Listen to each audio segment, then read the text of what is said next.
Good morning to all of you, of class 7th students. Now today I will start revision of your unit test syllabus. आज अब हम लोग थोड़ा सा syllabus जो है आपका यूनिट टेस्ट का उसका रिवीजन करना है। तो मैं आपको टॉपिक समझा देता हूँ और कुछ क्वेश्चन समझा दूंगा, ठीक है। तो इनको समझ लीजिएगा, या आप चाहें तो वीडियोस देख सकते हैं लास्ट। अदरवाइज ये वीडियो मैं अपलोड कर रहा हूँ आप लोगों के लिए फिर से, तो आप लोग फिर से इस वीडियो को देखिए और आप रिवीजन करिए अब अपने सिलेबस का। साथ ही साथ आप अपनी नोटबुक चैप्टर 9 तक कंप्लीट कर लीजिए, ठीक है। चैप्टर 9 तक हमने ख़त्म कर दिया है। रिवीजन के जस्ट बाद हम चैप्टर 10 स्टार्ट कर देंगे, ठीक है। तो आज हम लोग रिवीजन करेंगे अलजेब्रिक एक्सप्रेशन चैप्टर 6 का। तो व्हाट आर अलजेब्रिक एक्सप्रेशंस? तीनों variable algebraic expressions, algebraic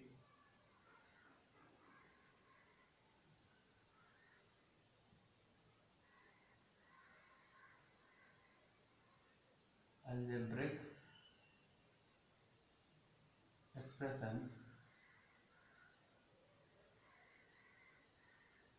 form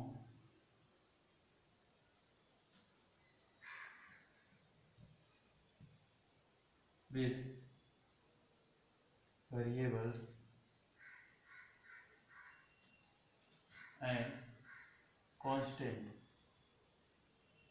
ठीक है। या ऐसे कह सकते हैं कि combination of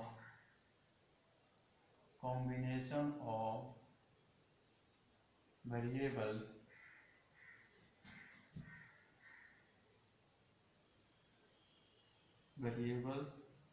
and constant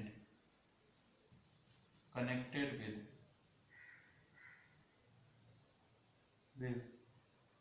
fundamental operation. और फंडामेंटल ऑपरेशन क्या होते हैं? जैसे plus, minus, divide and multiply, ये आपके से साइन होते हैं, ठीक है। तो अलजेब्रिक एक्सप्रेशन कहने का मतलब सिर्फ इतना है कि एक ऐसा एक्सप्रेशन जो कांस्टेंट और वेरिएबल से के कॉम्बिनेशन से बनता है, जो फंडामेंटल ऑपरेशन के द्वारा कनेक्टेड होता है, प्लस माइनस डिवाइड मल्टीप्लाई, यानी मल्टीप्लाई एंड डिवाइड, ठीक है। अब बात आती है कि व्हाट आर कांस्टेंट। तो देखिए कांस्टेंट आपके क्या होते हैं? कांस्टेंट एक फिक्स वैल्यू होती है। फिक्स वैल्यू कहने का मतलब 1 2 3 डेट है, ये कांस्टेंट होते हैं। एंड वेरिएबल्स क्या होते हैं? वेरिएबल्स नॉट फिक्स, जो वैल्यू फिक्स नहीं होती है। यानी कहने का मतलब a b that x y z, यानी कोई भी वैल्यू हम लेट कर सकते हैं, वो वैल्यू वेरिएबल होती है जो कि फिक्स नहीं होती है। और नंबर आपके न्यूमेरिकल यानी जैसे 1 2 3 these are numbers are fix, इसलिए इनको बोलते हैं कांस्टेंट। अब इन दोनों का जब कॉम्बिनेशन हो जाता है, यानी कहने का मतलब जैसे a + 2, देखिए a + 2 प्लस के साथ फंडामेंटल ऑपरेशन प्लस लगा, ए आपका वेरिएबल, 2 क्या हो गया? कांस्टेंट। तो variable constant with fundamental operation connected with fundamental operation is called algebraic expression, ठीक है। तो समझिएगा और रिवीजन करते रहिए आप अपने सिलेबस का, ठीक है। 20 मार्क्स का पेपर होना है, 18 नवंबर से स्टार्ट है। चैप्टर आपके 6 और 7 आने हैं, इसलिए मैंने फिर से सोचा कि आपको रिवाइज करवा दिया जाए, ठीक है। नेक्स्ट है term of expression, terms of expression.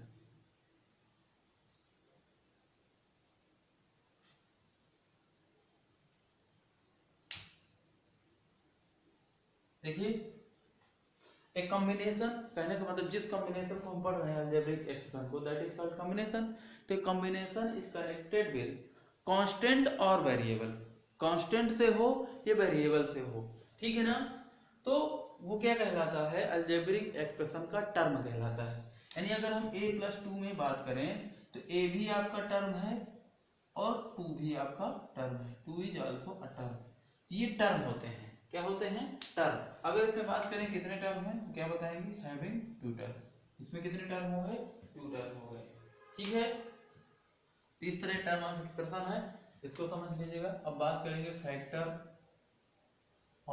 Algebraic expression. Factors, factors क्या होते हैं?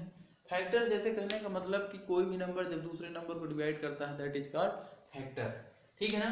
तो फैक्टर आप जैसे पढ़े, जैसे अगर हम बात करें कोई भी एक्सप्रेशन अगर लिखें कि 5p², अब 5p² के अगर हम फैक्टर की बात करें तो क्या होगा?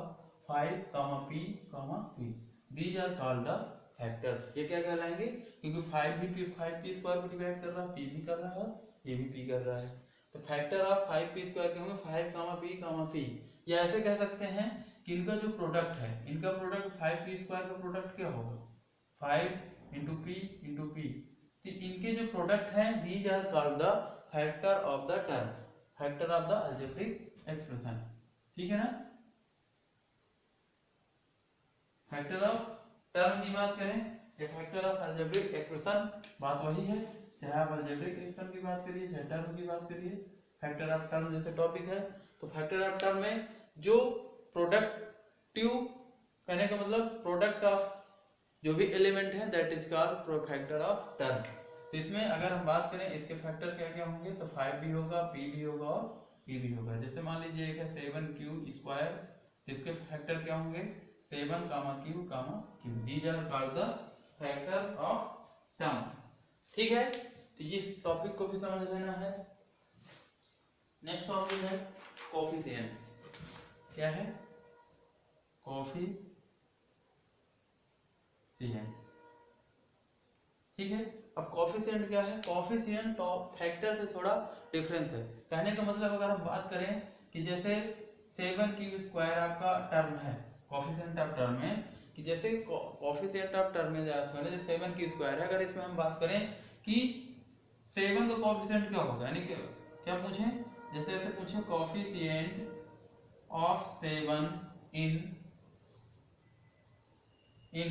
7q², तो अब जिसका कोफिशिएंट फाइंड आउट करना है उसको उस टर्म से रिमूव कर देंगे, 7 रिमूव हो जाएगा तो क्या बचेगा? q²। अब अगर हम बात करें कि coefficient of q in 7q², अब किसका पूछना है? q का। q का कोफिशिएंट क्या होगा? तो सिंगल q क्या करेंगे? एक q हटा लेंगे तो क्या बचेगा? 7 बच जाएगा और एक q बच जाएगा, that is called coefficient of term. तो अगर कोफिशिएंट ऑफ टर्म से पूछे तो जिसका भी कोफिशिएंट पूछ रहा है उस टर्म से उसकी वैल्यू को क्या कर लेना है? रिमूव कर देना है, जो बचेगा remaining term is called coefficient of term, ठीक है ना। चलिए नेक्स्ट बात करते हैं like and unlike terms. Like and unlike terms, देखिए लाइक और अनलाइक का मतलब है कि two term are called like terms if they having same degree, same power and same algebraic expression, ठीक है। like terms, अगर हम like terms की बात करें तो same वेरिएबल, इसमें न्यूमेरिकल वैल्यू से कोई मतलब, सेम वेरिएबल होना चाहिए, सेम पावर ऑफ वेरिएबल्स, ठीक है ना। कहने का मतलब जैसे फॉर एग्जांपल जैसे 7x², 9x², ये क्या है? These are called like terms, ये आपके लाइक टर्म्स होंगे। लेकिन अगर यहीं पर 7x² और 9x हो जाए तो ये क्या हो जाएंगे? Unlike terms. क्या होंगे? ये अनलाइक टर्म्स हो जाएंगे। तो सेम पावर, सेम वेरिएबल है, these are called like term. अगर उनकी पावर सेम नहीं है, वेरिएबल सेम नहीं है, या ऐसे कह सकते हैं 7x एंड 8y, ये भी आपके अनलाइक टर्म्स हैं। कैसे हैं? Unlike term. तो लाइक और अनलाइक टर्म्स बहुत ही सिंपल है, इसको समझ लीजिएगा, ठीक है। हम बात करेंगे kinds of an algebraic expression की। तो देखिए इसमें जो हमें kinds of an algebraic expression पढ़ना है वो सिर्फ हमें ऐसे पढ़ना है विद पावर, कहने का मतलब अकॉर्डिंग टर्म,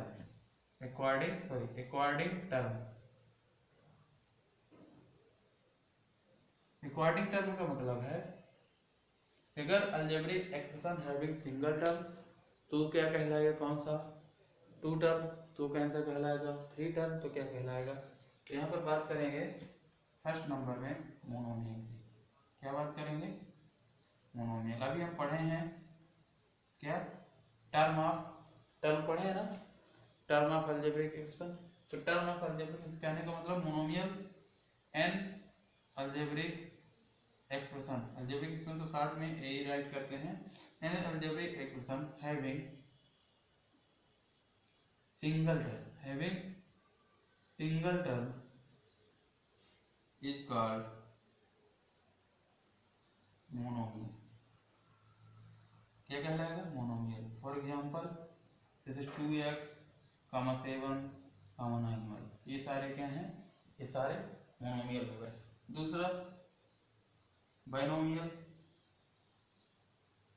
बाइनोमियल मतलब an algebraic expression having two term, क्या कहलाएगा, two term is called binomial. For example अगर बात करें जैसे 2x + 7, 2y + 9z, इसमें कितने कितने टर्म है, टू टर्म है, दीज आर कॉल्ड बाइनोमियल। अब तीसरा आता है ट्राइनोमियल। तो ट्राइनोमियल का मतलब है कि N algebraic expression having three term, एक ऐसा अलजेब्रिक एक्सप्रेशन जिसमें थ्री टर्म होते हैं, that is called trinomial. Third number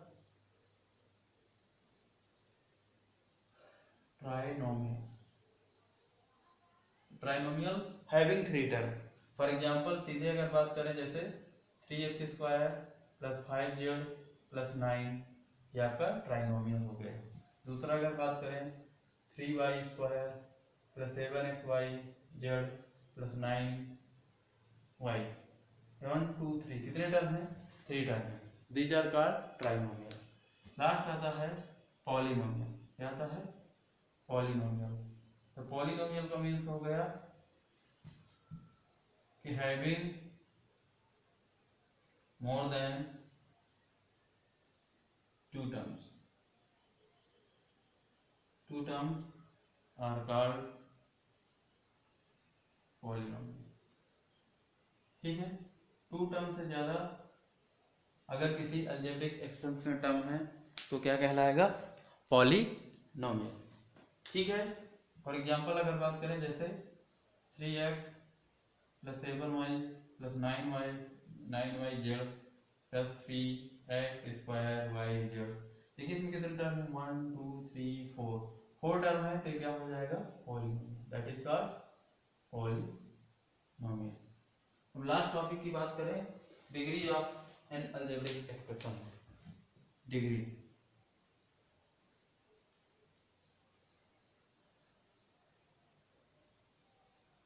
algebraic expressions. Degree का मतलब ये है कि जैसे हमको क्या करना है डिग्री में, कि फाइंड आउट करना है highest power of term in algebraic expression, यानी कि जो एक्सप्रेशन दिया गया है उसमें एक ऐसा टर्म फाइंड करना है जिसकी पावर सबसे ज्यादा है। ठीक है, तो हाईएस्ट कहने का मतलब highest power of term is called degree of an algebraic expression.